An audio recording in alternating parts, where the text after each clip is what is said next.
प्रातः हुई नहीं और तुम फिर पूजा पाठ में बैठ गए। ऐसा प्रतीत होता है जैसे तुम्हारे जीवन में कोई और अन्य काम हो ही नहीं। बालक की माता कुपित है बालक की पूजा से। कितनी बार समझाया है तुम्हें, कितनी बार समझाया है? पूजा पाठ करने से उदर नहीं भरता, जीवन ऐसे नहीं चलता। तुम्हारे पिता की मृत्यु के पश्चात एकमात्र तुम ही मेरा सहारा हो, और तुम हो कि दिन रात्रि इस पूजा पाठ में व्यर्थ ही अपना समय नष्ट करते रहते हो। व्यर्थ नहीं है माँ, भगवान शिव जी की भक्ति कर रहा हूँ मैं।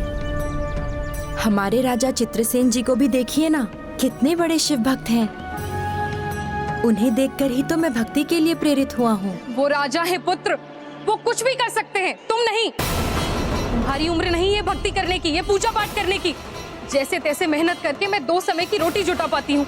बंद करो ये पूजा पाठ और चलकर मेरा काम में हाथ बटाओ। माँ, शिव जी पर विश्वास रखिए, उनकी महिमा अपरंपार है, वही सारे कष्ट हरेंगे। मेरे साथ आप भी ओम नमः शिवाय का जाप करते रहिए माँ। रुको, अच्छी प्रकार से तुम्हें ओम नमः शिवाय का जाप कराती हूँ अभी। अच्छा है माँ, आपने भले ही कुपित होकर बोला, किंतु ओम नमः शिवाय तो कहा। प्रभु का नाम बड़ा कल्याणकारी है। किसी भी दशा में बोलो, मेरे भोलेनाथ प्रसन्न हो जाते हैं। ओम नमः शिवाय बोल बोल कर मुझे सता रहे हो ना तुम? पाप लगेगा तुम्हें। नहीं माँ, पुण्य मिलेगा। आपने बार बार ओम नमः शिवाय बोला है, अब तो वे अवश्य किसी न किसी रूप में हमारे कष्ट हरने आएंगे। अद्भुत निष्ठा है इस बालक की प्रभु महादेव के प्रति। ओम नमः शिवाय बोलने से उदर की भूख शांत नहीं होती। बंद करो ये पूजा पाठ। रुक,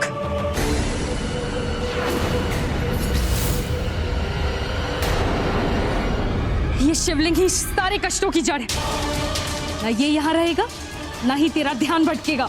नहीं माँ, ऐसा मत कीजिए माँ, मेरे प्रभु को मुझसे विलग मत कीजिए माँ, उनकी भक्ति ही मेरा जीवन है। नहीं, आज मैं इस शिवलिंग को कुएं में डाल दूंगी, जिससे तुम पुनः इसे दोबारा निकाल ना सको। नहीं माँ, ऐसा मत कीजिए माँ, इन्हें वापस रख दीजिए माँ। हट जा मेरे रास्ते से। नहीं माँ, इन्हें वापस रख दीजिए माँ। नहीं, नहीं महादेव। भगवान शिव जी, आप, मुझे विश्वास था कि मेरे महादेव किसी न किसी रूप में अवश्य आएंगे। अपने इस नन्हे भक्त की भक्ति को नहीं मिटने देंगे, है ना प्रभु?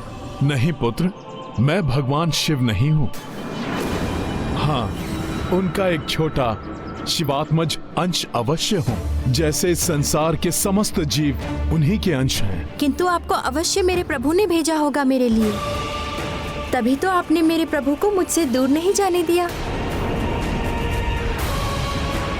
माता, जिन महादेव की पूजा से मनुष्य इस संसार के बंधन रूपी कुएं से बाहर निकल आते हैं, आप उन्हें ही कुएं में डालने जा रही थी। ये ज्ञान की बातें रहने दीजिए साधु महाराज।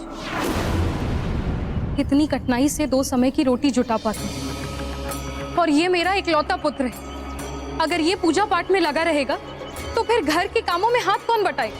घर कैसे चलेगा? जीवन ऐसे नहीं चलता महाराज। और फिर ये भी कोई उम्र है क्या भक्ति करने की? क्रीड़ा के समान हो गई है भक्ति इसके लिए, जो अब मैं नहीं चलने दूंगी। इसीलिए अब इस शिवलिंग को मेरे प्रांगण से हटना ही होगा। माता, ये संसार तो स्वयं महादेव का है और महादेव तो समस्त संसार के हैं। फिर कैसे आप इस स्थान को अपना प्रांगण मान रही हैं? और माता, भक्ति का आयु से कोई भी नाता नहीं होता। यदि ऐसा होता तो भक्त प्रहलाद और भक्त ध्रुव को बाल्यावस्था में ही भगवान के दर्शन नहीं हुए होते। ये शास्त्रों का ज्ञान बड़े राजा महाराजाओं से जुड़ा हुआ है साधु महाराज। हम निर्धनों के साथ ऐसा नहीं होता। ये शिक्षा प्राप्त करेगा, कुछ काम करेगा, तभी तो हमारा जीवन चलेगा। माता, आप सत्य कह रही हैं। इसकी आयु अभी शिक्षा प्राप्त करने की ही है, किंतु भक्ति के माध्यम से तो अतुलनीय ज्ञान के भंडार की प्राप्ति हो जाती है माता। किंतु शिक्षा भी तो मात्र धनाढ्यों के ही लिए है साधु महाराज। हम जैसे निर्धनों की संतान को कौन शिक्षा देगा? मैं दूंगा इसे शिक्षा। आपके पुत्र की भक्ति पर मुझे विश्वास है। मैं इसका गुरुदेव बनकर इसका मार्गदर्शन करूंगा। माता, आप मेरा विश्वास कीजिए। इसकी भक्ति सफल होते ही आपके समस्त कष्ट दूर हो जाएंगे। माता, पिता ही अपने पुत्र को उचित मार्ग पर चलने का निर्देश देते हैं, किंतु भाग्य से आपके पुत्र ने स्वतः ही सर्वोचित भक्ति के मार्ग को चुना है। माता, आप इसे एक अवसर तो दीजिए। हाँ माँ, देखिए ना, ये भक्ति का ही तो चमत्कार है जो बिना श्रम के मुझे गुरुदेव की प्राप्ति हो रही है। ये बड़े ही ज्ञानी एवं तेजस्वी ऋषि प्रतीत होते हैं। मुझे इनका शिष्य बनने की अनुमति दीजिए माँ। उचित है। अगर इन ऋषिवर को इतना भरोसा है तो मैं और प्रतीक्षा कर लूंगी। देखती हूँ कब भगवान शिव मेरे पुत्र की भक्ति से प्रसन्न होकर हमारे कष्टों को दूर करते हैं।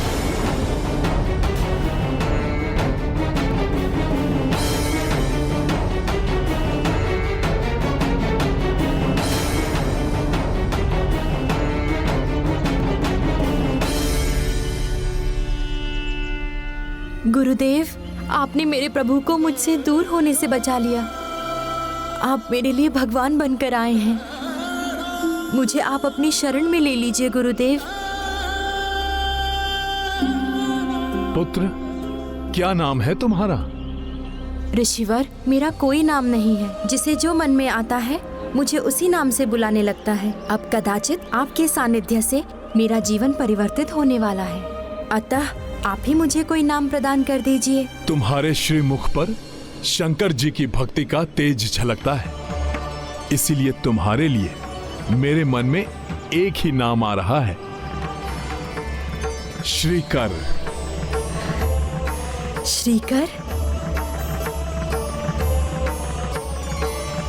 गुरुदेव, अपने इस तुच्छ शिष्य श्रीकर के हृदय से अज्ञान रूपी अंधकार को मिटाकर भक्ति एवं ज्ञान के तेज से आलोकित कर दीजिए। श्रीकर, भगवान की भक्ति में समर्पण का भाव होना आवश्यक है। स्वयं को भुलाकर अपने इष्ट को पूर्णतया समर्पित होना पड़ता है। अतः सब कुछ भुलाकर पूर्ण श्रद्धा से भगवान शिव जी का पूजन आरंभ करो।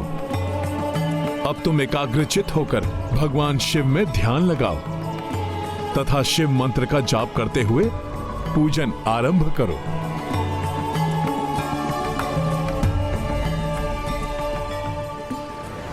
ओम नमः शिवाय, ओम नमः शिवाय, ओम नमः शिवाय।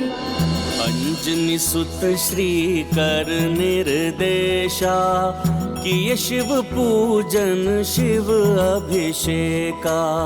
सुवासित चंदन लेप लगाए, बेल पत्र अरु सुमन चढ़ाए। बहुत अच्छे श्रीकर, अब तुम शीघ्र ही भक्ति की पराकाष्ठा को स्पर्श कर लोगे। ओम नमः शिवाय, ओम नमः शिवाय, ओम नमः शिवाय, ओम नमः शिवाय।